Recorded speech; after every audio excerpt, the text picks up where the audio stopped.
Hey everyone, welcome back to the Crosswinds Church More Than Sunday podcast. This is Chris, I'm the senior pastor here, and we're doing this podcast just to try to stay engaged and to be connecting with you, our church. I know it's not the most interactive medium. It's not as if we have people able to call in every single moment and we're having a conversation, but we try to get somebody on here who's having a conversation with me or somebody. And I hope it just kind of reminds you a little bit of what we're about or some of the things we've been doing. And then some of these are just for fun. And today is one of those. Again, we're back with Derek Walker, our creative arts pastor, and getting his tips for how to shelter in place. I hope you enjoy this.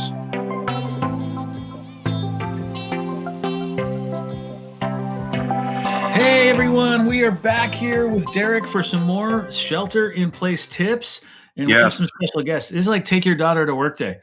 Yeah, I have my daughter, and then you told me that Quinn woke up this morning and demanded to be let on the podcast.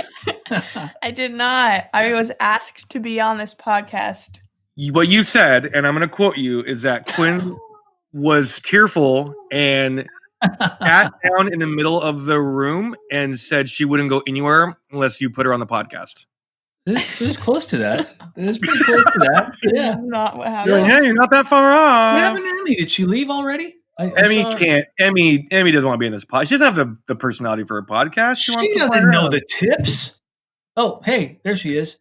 Sorry, everybody else who's listening. There's no video on your end, but can you guys hear? Can you guys hear right now? This we can edit this out. Emmy, I'm sitting on our bed. Emmy is around the bed, just yelling the words "whoosh, whoosh, whoosh," like she's pretending she's an airplane. But can you guys hear that? Yes, we can. And if she could turn that into a tip for sheltering in place, it could kick off our theme today. First shelter in place tip is that you want to pretend you're an airplane. If you can pretend you're an airplane, then you are on your way. So, Derek, we have done a couple of these episodes. We did one where you so graciously walked us through your best places to go for carryout, I believe, as well as groceries. Yes. They were all pretty Livermore centric, which was fine. It was fine. There's a lot of great restaurants here in Livermore. One of the things we love about it. The second episode, I think we did. What did we do? Things you could be streaming. Things you can stream. Yeah. Yes. Did you take advantage of any of the things that I mentioned? Well, I'm gonna watch Togo. It's on my list. Was that from last week? I think that was. I'll confess to you that I have not watched any of the things that you talked about. That's okay. I will confess to you that two separate people, I think, to be funny, both emailed me and complained that the show wasn't like, I let my kids watch Devs, and I was like, okay, you're just making a joke. Got it. There's no way they did. There's no way. You were very clear. I think I was very, very clear. So. But no, and then we're still watching The Last Dance. Last Dance is still on. Last Dance has been great, man. Last Dance has been good. I've not watched episode 4 yet, but episode 3, Dennis Rodman. Good episode. Episode 4 dives a little bit into Phil Jackson, and it's good stuff, man. Really good stuff. You get that old 60 Knicks footage that you never knew you wanted. 60s Knicks footage. I love the way it's going back in time and not just showing us the last season they were all together, but also kind of how their careers led to that moment. Really good. I will say, I agree. I will say that as me and Amy have been watching it. Amy, who did not live through the 90s and watched NBA like I did, keeps going like, wait a second. I thought Dennis Rodman was on their team. I'm like, no. They're back to when he was on the Pace or on the Pistons. And she's like, just pick a season and stick with it. I'm like, well, they're going back and forth. It's good. Yeah. Good narrative. It's a good storytelling. All right. Quinn, how do you feel about it? Quinn, are you I'm not really enjoying it? You're not watching it. I'm not watching it. Okay. I'm watching 2 things right now. Okay. And that's How I Met Your Mother and a show about like this old Dutch veterinarian. Wait, is it called All Creatures Great and Small? No, it's called The Incredible Dr. Pol. Oh, that's what Amy watches that. It would have been so much funnier if you that. No, it's called The Incredible Dutch Veterinarian. I feel like saying that you're watching The Incredible Dr. Pol is the equivalent of saying, "Yeah, I'm watching Storage Wars these days. Watching a lot of Storage Wars." A 30-minute Discovery Channel reality show should not count. Mine is like 40 minutes. Oh, okay. So, well, big and I learned things. I learned how to help a cow give birth. Right. Which is valuable to have. It's valuable to know that kind of stuff. Uh-huh. So Quinn, Jeff, we've got you on here today. Oh, go ahead. Do you have a Quinn, question have for Quinn? you ever watched Pit Bulls and Parolees? No. Pit Bulls and Parolees is a trip. It's a show that Amy watches, and it's exactly what it is. This lady in like Louisiana who runs I almost said ministry, not a ministry, like a nonprofit where like basically a bunch of like paroled people can like just adopt pit bulls and take care of them. And it's like very touching. Everyone has had like a crazy life story. Like everything starts off with like, oh yeah, when I was 5, my mom fed me to a shark and all that kind of stuff. It's crazy. Yep. One time my dad got chased by a pit bull on an electric scooter. Oh my gosh, That was Derek. Is it true? Wait, this was just He does not like pit bulls. This is like what, a month and a half ago? I don't know. It was like when you first got your scooter. I got this electric scooter. Another story for another time. And Quinn and I decided to go out on the Arroyo Mocho here, right through Livermore. She's riding her bike. And you should probably tell people that you own a bird scooter. Yeah. I used them enough in the city that I was like, this is cool. We need these around Livermore. I'm not going to wait. I'll go buy one. And it's awesome. Okay, so wait, tell them about how I made. By the way, did you buy one? Because you made fun of me, and then you went down to San Antonio and texted me and rode a bird scooter exclusively for 4 days. And I was like, oh my gosh, I get it right now. Yes, right. Was never able to convince my wife that was the thing we should purchase with our money was a bird scooter. All right, so I'm going through this neighborhood. We go off the trail to go through this neighborhood. Pitbull runs out of nowhere, loves the little whirring sound that my scooter's making, and it just starts weaving in and out between Quinn and I. It wasn't scary, though. Ready to pounce on me on the scooter. It was like... sounds like you're embellishing, dude. It was like... it was having fun. It wasn't trying to attack you. It was very... it was like the same... It had the same attitude of when you just like throw a ball. It barked the entire time. You don't know what to expect. You don't know what to expect. You're telling me this dog barked? Oh, dude. I'm out. I had to pull a fast one and lose the dog. I went into a neighborhood, got it close to somebody who was like mowing their lawn or weeding, got it to start barking at that. And then I'm like, Quinn, let's go. And we jammed our way out of there as quickly as we could. You pulled a fast one. That dog was like, I've been hoodwinked. Yes, that's right. Okay. So we were going to talk today, more tips, and specifically, so everybody knows, I believe our Bay Area counties have decided to release a few of our restrictions, May 4th, May 5th, something like that. Cinco de Mayo. That'd be pretty great. Yeah. Anyway, they were going to do it. And some of the things that are released is I believe you can do a little bit more outside activity. I mean, I know now you're allowed to like walk around your neighborhoods, things like that. But more outside activity will open up for people. And you've got some tips of things that people can be doing, hiking, trails, things like that. Yeah, I got a couple good things that we've been doing on and off with the kids because we try to get them outside. Because even if you don't have kids, I think this is valuable. If you have kids, you've known this.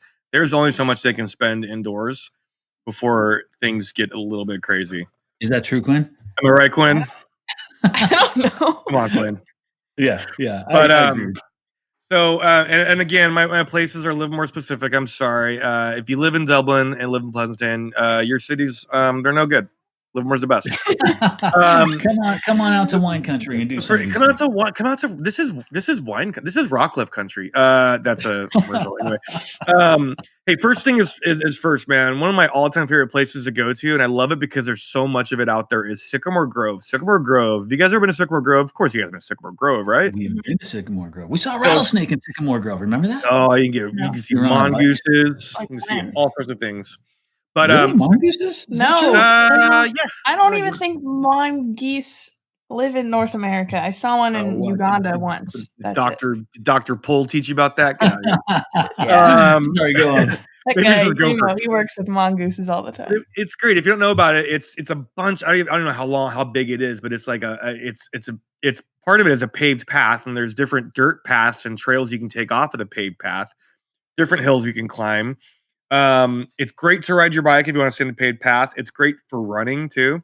There's a couple of, if you go off on the dirt paths, a couple of really good hikes you can take.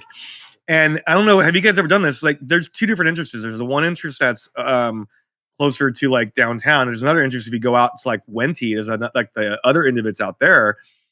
And if you do that and go in and do the hike, you can go off a dirt road and find like the ruins of like an old estate that used to be there. They have like a plaque and everything, and My dad used to tell me there were vampires there. I told feel. I should like explain. An olive oil. It was like an olive oil factory or olive oil like farm. Yeah, you can see it from the paved trail. Like if you turn to the right, if you're heading, you could see it out there, and it's this wonderful, old-looking, cool building that's like kind of like a castle if you're far off. Yeah, but also kind of deteriorating, almost abandoned looking. Right. And I feel like your childhood is way cooler if you have some things to be scared of in your town. Yes. And so Quinn and I were out there riding bikes or doing something, and I stopped and I'm like, see that building way off in the distance? What did I say? Do you even remember?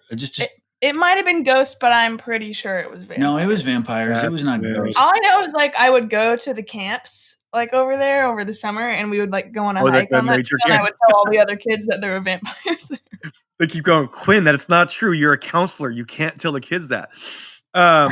The joke is that said, we've never walked over. Can you walk inside those buildings? You cannot walk inside. They're fenced off, but you can like walk right up to them, and there's like a couple of like not plaques, but like there's kind of like there's literature, like there's text you can read like on like boards out there that tells you the history of it. The thing that's really cool. Have to watch the rattlesnakes right now. Is that right? Okay. And monkeys. They're all over right now. I've been reading about it on Nextdoor. You told Quinn that there were vampires there. I told my daughters that it was a castle, and that's where the king and queen of Livermore used to live. and they were like bought it. They're like, oh really? I'm like, yeah, king and queen, King Livermore. I like it. That's the first thing. That's a good thing, man. And also, I will say this right now: you don't have to pay for parking right now. Like you don't? No, because they're closed. I don't think so. Oh crap, man! No, because. And they'll close it if it gets at capacity. But yeah, like you don't have to pay for parking, and there's 2 different entrances. You can check it out. Sycamore Grove. Nice. Hey, little pro tip on that one. If you don't want to pay for parking for some reason, if they do make you pay, park over at Independence Park on Holmes. Yeah. And there's a little trail to get to the Sycamore Grove parking lot. Little bit. Another park in Livermore that I like a lot that's not as like official. There's no like designated parking or anything. It's called Holdner Park, and it's out kind of by Sycamore Grove. I don't know how to explain it. It's like off of Arroyo.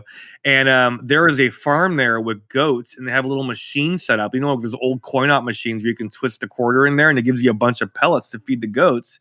You can go over there and feed some goats. And then there is 2 different trails you can take. One goes to the left, one goes to the right. They're both awesome trails. They're all paved. You can go off on dirt and climb up grassy hills, but like there's a good long paved path to walk on, ride your bikes, and it's so beautiful out there for sure. Yeah, those grassy hills are really cool if you take some of those little walking trails and get lost up in them. Totally. And then you're in another world. Yeah, and then if you stay on the paid path, one of those paid paths, you're actually walking through vineyards. It's really cool. It's beautiful. So yeah, and horses. There's horse farms you're walking kind of through as you go on that thing. There's definitely there's alpacas or llamas. I don't know which. You watch Dr. Pol. You tell me which are they out there? The alpacas. What is the difference, Quinn, between an alpaca and a llama? Alpacas are smaller, and they are like their fur is like fluffier.